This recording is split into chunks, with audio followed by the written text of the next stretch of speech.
On the one hand, they get to hammer the Democrats for a tax increase if they let these tax cuts expire. On the other hand, if Democrats do extend the tax cuts, that'll add $4 trillion to the deficit. And then the Republicans get to hammer them for the deficit, which has been their other major potent political issue this year. So Democrats it's a bit of a heads you lose, tails you win, or heads you lose. You know what I mean. Yeah. Fool me once. Yeah, I know. Yeah. Yeah. But so given the fact that Democrats are sort of in between getting hammered for this supposed tax increase, or hammered for increasing the deficit through if they go the Republicans' way on the tax cuts, what do you think Democrats are going to do? What do you think they'll do between now and November? I expect them to fold completely, and for some sort of good reason. It's hard to increase taxes when you're in a horrible recession.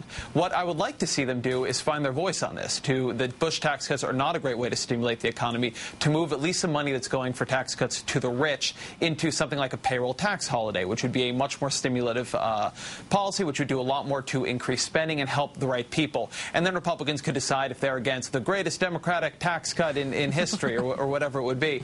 But as it is, they seem to be sitting in this rhetorical trap that Republicans built for them, and so long as they're there, they have no choice but to lose. It was designed for them to lose, and the only way they get out of it is to not play that game.